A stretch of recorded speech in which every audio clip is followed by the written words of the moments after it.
Hi everyone, it's me. Welcome to my channel. If you haven't subscribed, please subscribe and you can hit a notifications bell so that you can get notified as to when I go live.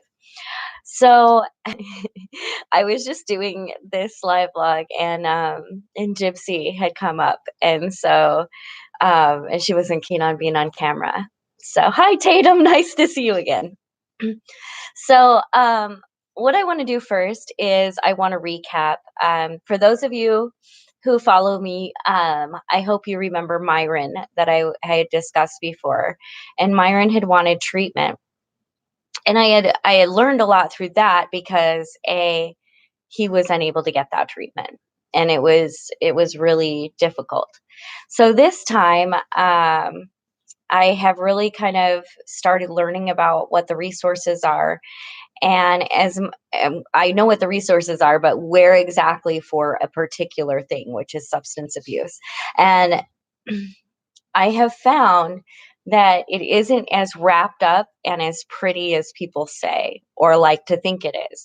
That if somebody is ready to quit ABC drug of choice, that they just go, hey, I want treatment, and bam, there's a magical treatment fairy that comes swooping down, picks them up, now they're in a hospital getting better. Doesn't work that way, and it's really frustrating.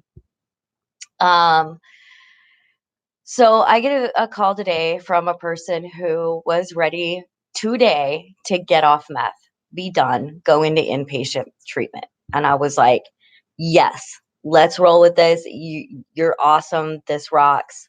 Let's do this. And I, I was like, all right. Because, that's another thing too. This person is unhoused. And so, hi, David. This person is unhoused. And that already puts barriers up. And one of the things that I noticed as I'm calling around is that why is it every time I've dealt with Catholic charities, they're just rude? I don't know what's going on or what, but again, today, just ineffective.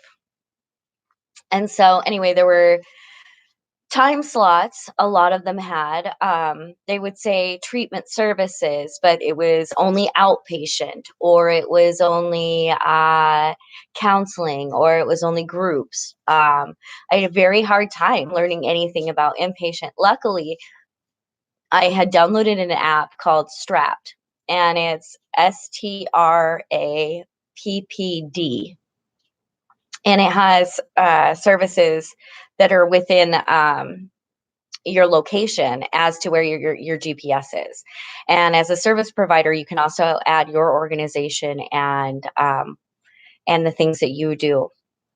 But I found out today that treatment is a very broad word. Rowan, it's chill. Rowan, enough. That treatment is a very, very broad term for a variety of services, and a lot of times they were not um, necessarily advertised as what it was.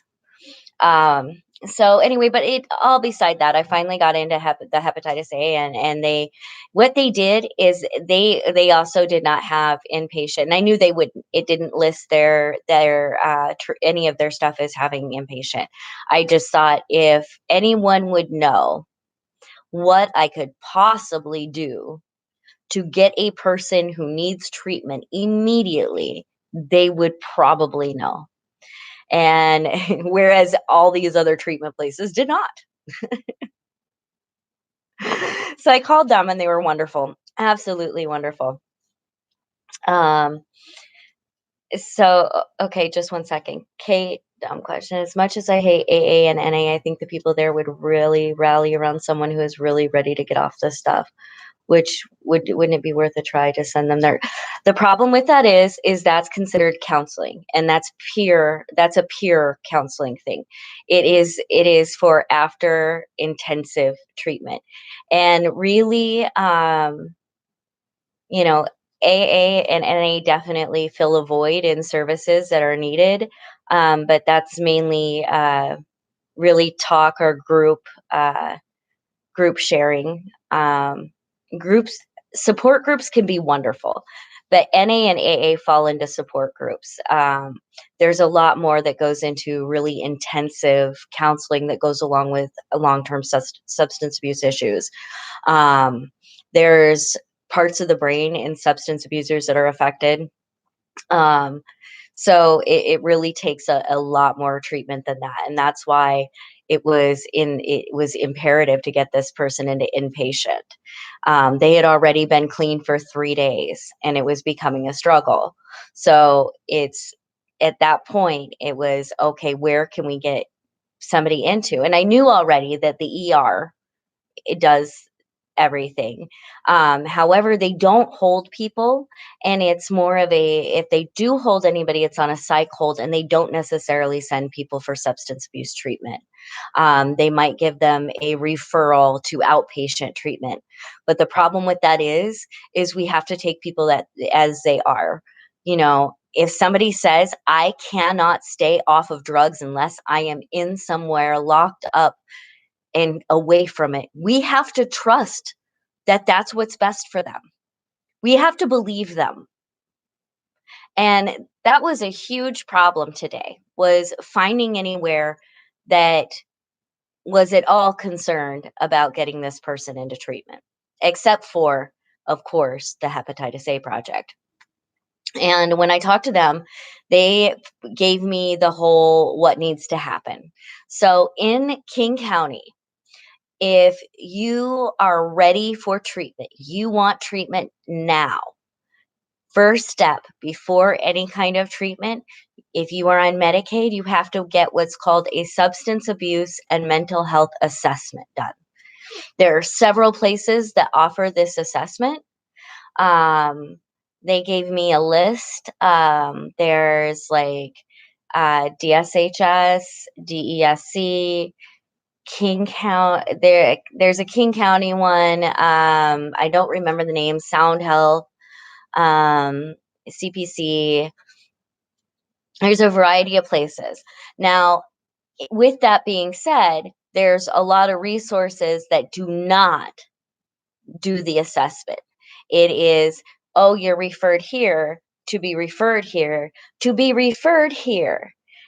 And for someone that's I just have to say for somebody that is functioning on a great level and really rocking it, to be put through those kind of barriers is stifling sometimes, annoying at the least, and and at the most, you become unable to keep going. Um, because you only hit so many barriers before your energy is worn out for that day. And when your brain is hijacked essentially by these substances, it affects the person's ability to think clearly, to make good decisions, to make decisions in their best interest. So when they're ready to make good decisions, we have to support that. We have to be able to say there will be zero barriers to you getting off of whatever substance that is. Zero barriers. Because the one thing I heard from someone against it was, well, they don't want the homeless taking all the beds up. That is the worst excuse for human rights violation. Like, it was horrible. What? People need help. And I think, we really need to make that open. I had to say that a barrier today was I need to myself brush up on the services. The services change a lot. Some are better than others. And you never can listen to like their advertisements, because that's what it is. It's an advertisement just like any other business. So, yeah, personal stories are great and stuff. And, but I want to see the workings. I want to see the people they're dealing with right now. So I need to get it's hard. I'm doing everything. I promise. I'm going to as many things as I can, trying to get in depth and getting people to know. Um, So for me, it was a lack of knowledge about resources. So I really need to brush up on those. I need to be calling people, talking to them about what their services are, what their resources are. But I'll be honest, sometimes I get a little irritated because I think honestly, it's fine for me to call and say, yes, I'm Amanda Richer with Being. I'm a displacement consultant. Can we talk a little bit about, services? And I have somebody here who needs this service. I think it shouldn't matter who you're with. I think anybody should be able to be someone's support and say, facing this situation, this is what needs to happen. Where do we go from here? It doesn't it doesn't need to be built upon who you know. And so many times with resources, we hear of somebody getting in right away because somebody knew somebody who knew somebody. Well, that's great for that person, but what about all those people that just don't know anybody? That's an issue. So I got to brush up on my knowledge about, especially harm reduction and substance abuse resources, which means, a lot more meetings, a lot more phone calls, and I will work it in. And another thing I saw was wait times.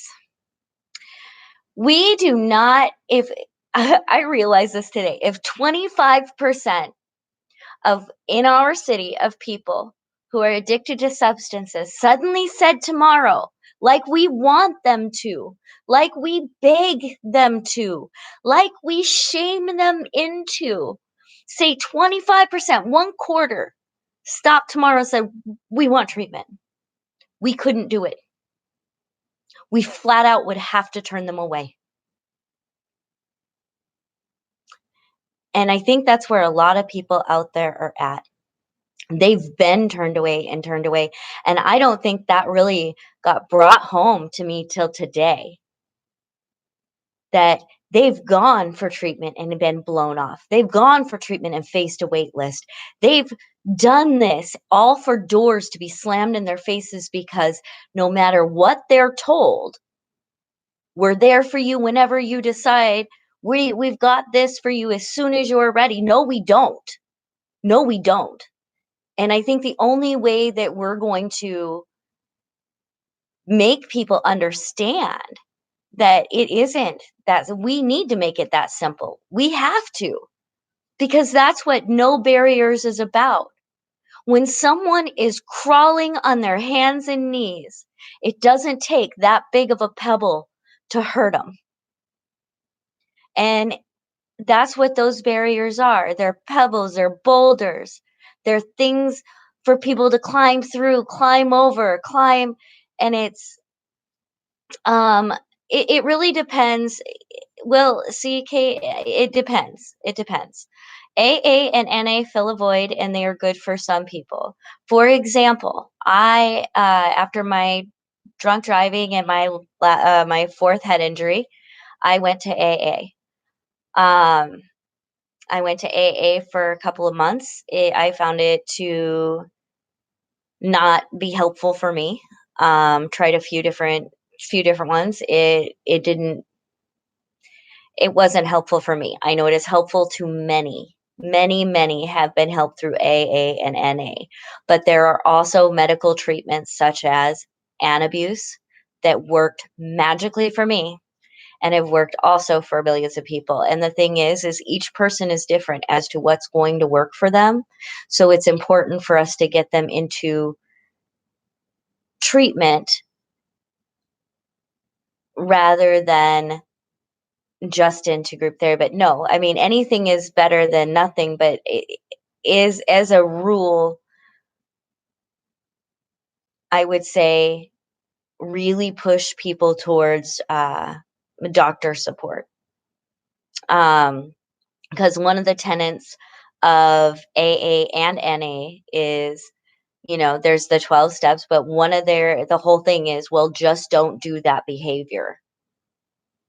And the issue that we have with people who are coming out right now and saying, I want treatment, is if they could just stop doing that, they would have. So there's a lot more to removing them from the situation. And then another thing with that is, Kate, as well, is in the unhoused population.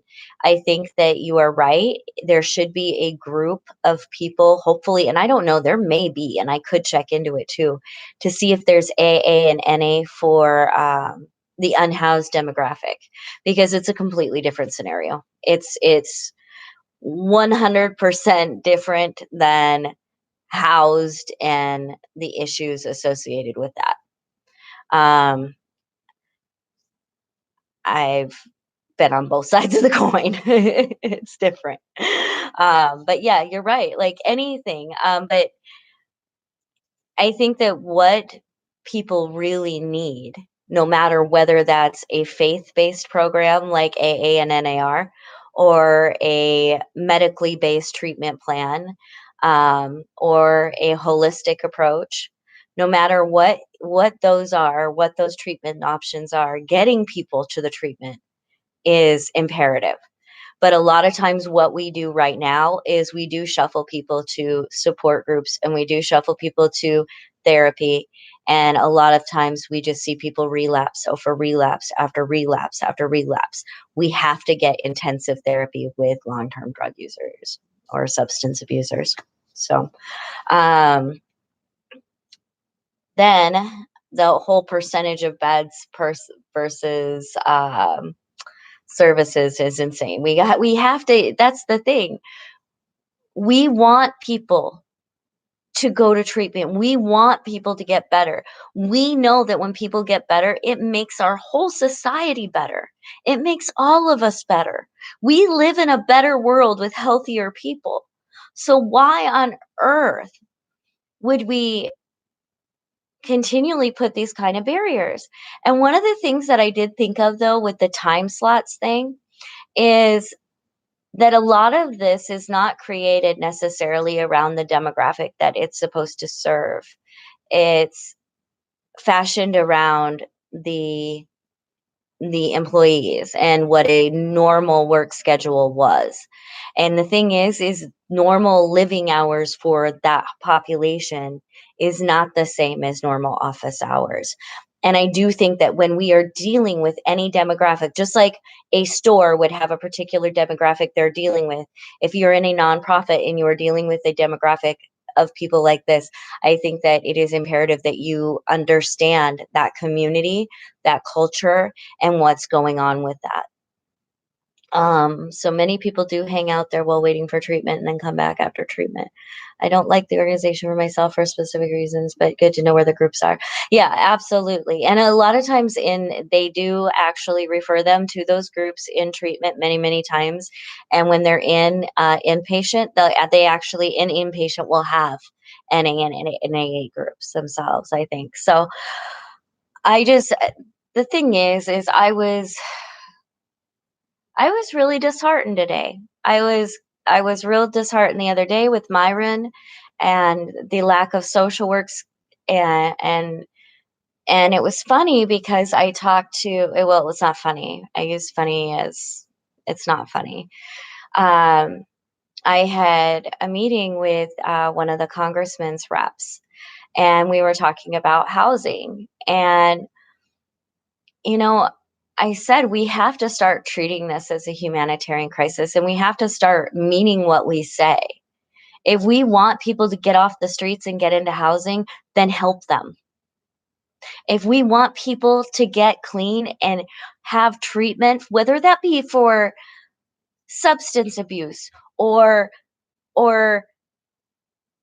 cardiac arrest or cancer or whatever the issue is, no matter what, brain injury, optic, whatever, we should make it so that they are able to get healthier, because the only way, I do not understand how people think that you can overcome a situation if you're unhealthy.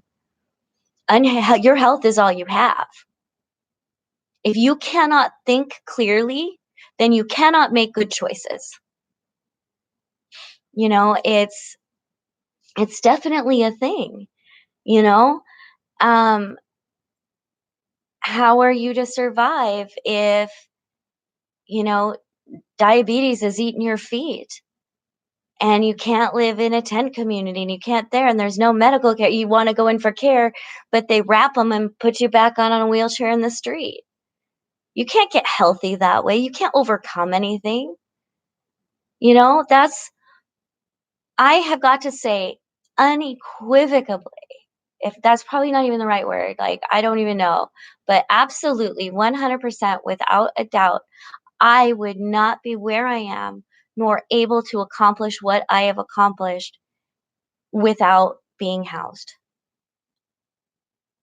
It literally was a game changer for me in the sphere of physical health, in the sphere of mental health, in the sphere of being able to help other people. It was it's life changing to have your own space. And it does, you know, even if you're still disabled, it still adds to your health and your quality of life.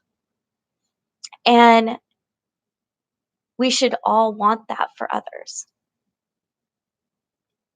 I don't think it's like I say many times, having a safe space is something that we should want for ourselves and other people as well. We should want a feeling of health and fulfillment and happiness. That's I think something that we should gravitate towards. I'm gonna read it. So many people do it. Oh yeah, okay, I read that one. Um, but pretty much that's what I wanted to just talk about it. So if you are out there and you are looking for resources for someone, that app I will add in the thing. Actually, I will type that in now. Ta-da. It's TRAPPD, and it is an Android app. And I think it's rather new. So, as with all new things, the more they get used in different areas, the more people become aware of it. And as a service provider, you can add your organization in there and your services. And I think that when we find these barriers, we need to alert people that they're there. It's important to go to meetings and mention these things, to go to your town halls and mention these things. When you're out and about, say, hey, did you know? Because we have to start, hopefully, changing the narrative of, well, everybody was offered help and everybody said no, to what exactly was offered and what time frame and how. Because there is no one service fits all. It really treatment is needs to be trauma informed and definitely I can't think of the word right now. My mind isn't working. It's late. I was trying to get this done early and I did not. Maybe that's why the app was weird. It is not for the iPhone. Yeah, no, I don't know if it's for the iPhone. I know that it's for the Android, but yeah, I looked today and like I said, it's a great app. I liked it. The only issue I had with it was I think it's rather new, so I don't think that like we were looking and where like Issaquah. So I think even though we found food in Issaquah, there was no services otherwise. But I think also that we'll have to while as these services are built and as people try to build these you know s- directories, and an app is a really good way to do this. All right. An app is in our phones, on our hands at all times. If we can stop and ask somebody what they need, if you don't have any, it's cool. Take your phone out, hit the app, figure out where they can go, give them direction. I think all of us could do stuff like that. And so I just thought it was a really, really great idea. And I think it probably, if you were able to download it, it probably is for the iPhone. I think it's just that they haven't been added yet. So I think that, and we also have to kind of hold service providers accountable. Like, if you're going to say that you offer A, B, and C, then you need to offer A, B, and C, not, well, a little bit of A and B if A, B, and C are met, and C only if, no, that should be none of that. Um, so that's pretty much it was mainly about things I learned today and about barriers, and it was I have to say, barriers when I was unhoused would bring me to screaming tears, like literal collapsing in a bus stop, screaming, crying. Okay, that only happened like once or twice, but still. And it was still extremely frustrating as someone who is housed trying to get those services for someone else. And I do know people, and everyone I talked to was like, "I there's so many people and not enough room and no and hey, we can get them into, outpatient." And I'm like, "Well, yeah, I know that."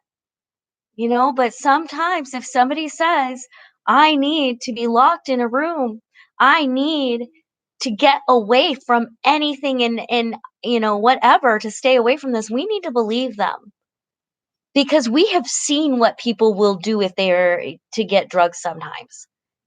So I think that they understand what they're willing to do and what they're going to go through to do that. So if they say we need to be, I want to be an inpatient, I think that we need to provide that. And I think that we need to really understand what those treatment options are and what the treatments are.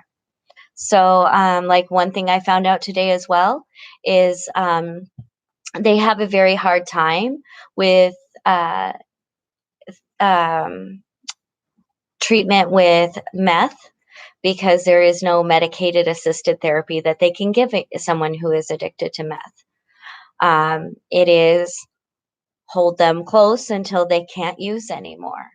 Whereas with opiates, there's medicated assisted therapies like methadone and Suboxone. So those two are medicated assisted therapies that I think they get weaned. I'm not altogether sure. I need to learn about those programs as well because I'm not altogether sure about those programs. But there's many, many different treatments, many different things that we could have instilled. But for today, he did not get treatment.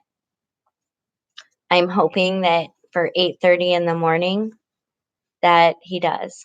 But for now, I struck zero today. I batted zero, and it was really difficult. And I don't like it when that happens. Um, yeah, it's not a good feeling, especially when you share this excitement and joy for this person, even in their fear of wanting a better life, wanting to do better, wanting to be better. So, you've heard great things about cannabis for meth. Um, Cannabis is a good replacement for most anything. I hear about it more in circles for opiate withdrawal, and that's usually the marijuana oil. But I would not at all be surprised if it was used for meth as well. Um, the thing is if there was a medication assisted therapy, um, if there was a medication assisted therapy, it would probably, I don't know, be like Ritalin, baby meth, or something. I really, I can't tell you. I think honestly, going to inpatient and going through it and getting off of all substances at this time is the best thing for this person. I think that in the majority of circumstances that is the best thing. And it also combines maybe some therapies to deal with the issues involved of why the person is using as well, and not just the fact that they are using, but taking a whole health approach. Looking at the person's environment, looking at, being trauma informed, looking at their ACEs score, understanding the physiological and psychological effects of a high ACEs. All of those things are really, really important. And it's really just incorporating a whole lot of care. Um, Anthony Dean, I subscribed to you a while ago and I'm going through benzodiazepine withdrawal right now. I hate all drugs. I hope you're doing well. The thing is, I understand. I've been there where I hate all drugs. But here's the thing: each one is different. Each one is different. It is made for a different purpose, and each part of our body, we are unique creatures, and some things agree with certain people's systems better than other things agree with other people's systems. I have been at the point where I was wrongly medicated. I have been at the point where I was not medicated and medicated through just cannabis or teas or any of vitamins. And I can honestly say I am medicated now in the manner that is best for me to stay stable and begin to do better as a human being. And so I can honestly say that there are some medications and some drugs that are really, really can be awful. There are. And there are also some that can be really, really wonderful. So what I would say before ingesting anything is do your research, do your due diligence. Understand that benzodiazepines can cause early dementia, you know. Um, just being careful. I wouldn't say it's just like when I talk to my kids about antidepressants. I remember when I tried ones that didn't work. I remember being hospitalized because one was so bad, and I saw myself hanging in a tree, and had this compulsion. It would terrify me, and I was pregnant. I had to go to a psych ward while pregnant because I knew enough to be like, if you see yourself hanging in a tree, call your doctor. Like, that ain't great. Call your doctor. And it was the medication. And so I think we do have to be careful with those things. And so when I had my brain injuries and they're like, hey, you need the seizure med, you need this, you need that. I'm like, no, I'm absolutely not. Do you know what they did to me last time? And they're like, yeah, but we have to do something. And we do have better medications now. And I was like, okay. And it took a couple of times. It took a hot minute. And then they stumbled onto one that actually was at the time wasn't used very much. And it was because it doesn't have a generic. So it's a very expensive one. But that medication has literally, again, been a lifesaver to me, as are all the ones that I personally take. But I think that's a very personal decision for people. And I think that, you know, you can't, well, you can, but be very careful with, what a perception of experience can do. It's not, we wouldn't have a multi-billion dollar pharmaceutical industry if some drugs didn't work. You know what I'm saying? Like, there are some real life-saving drugs out there. Now, I am not by any means going to thank a pharmaceutical company, but what I will say are to the scientists who are studying these things and, trying to cure diseases and trying to make treatment plans for those of us that do have issues and need medication. I thank you. I thank you so much. They are studying Alzheimer's, they're studying other things. And the more that we understand how our bodies work organically, the better that we can find organic solutions. So I think that, you know, science rocks. It's really interesting. Anatomy is freaking cool. Um, but then again, I kind of think a lot of things are cool. So, Sam's vlogs, you're an inspirational person. You talk about things that can help other people. I try to. I try to. Well, thank you. The thing is about helping others is people help me too. Like, for every person I've helped, there's other persons that have helped me as well. You talk so much sense, pure sense. Unfortunately, people in power do not care. It's survival of the fittest and most sociopathic, unfortunately.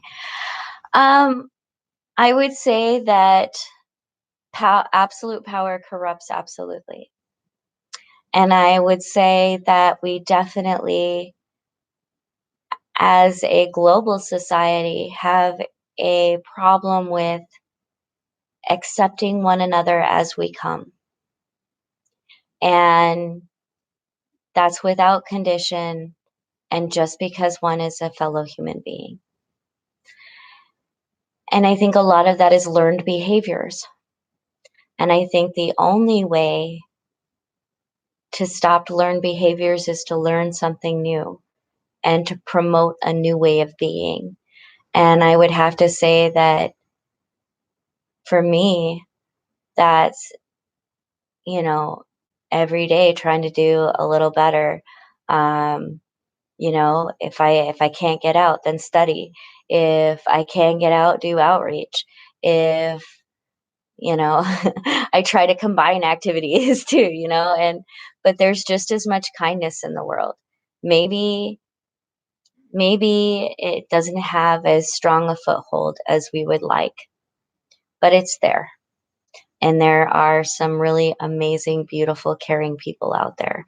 And I have had the privilege of meeting them and being blessed and being blown away by others' kindness and compassion. And it's a flip side. I know how uncompassionate the world can be, but I know how absolutely beautiful it can be too. So it's dual, what is that? Two sides of the same coin, something like that. Yin and yang, I guess. The good and the bad and the good. So that's all it is. Beware of barriers. If you see them, try to take them down. All we can do is just try to educate ourselves. And I want to throw a thank you to the people that have donated and time and effort. Um, I got D a couple pairs of shoes and socks, and Laura dropped off croissant or well, like pastries and croissants that I'll be handing out tomorrow. And Shanika, always thank you for your support and everybody as well. Those of you who love to be named and those of you who don't, who I'm talking about. And I want to send also a thank you to Kate.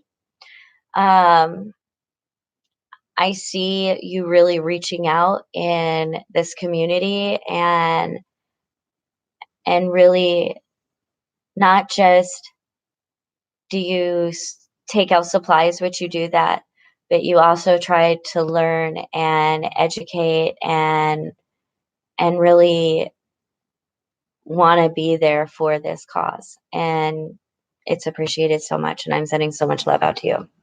And to Liz, I will be there to see you next week. Everyone, I'm taking a little trip next week and stay tuned for the next blog because I will tell you about it then. In the meantime, in the descriptions underneath, there are ways to support me in my mission and an Amazon wish list as well. And I hope you all have a beautiful evening and I will talk to you later. And if you have any questions, feel free to throw those down in the comments.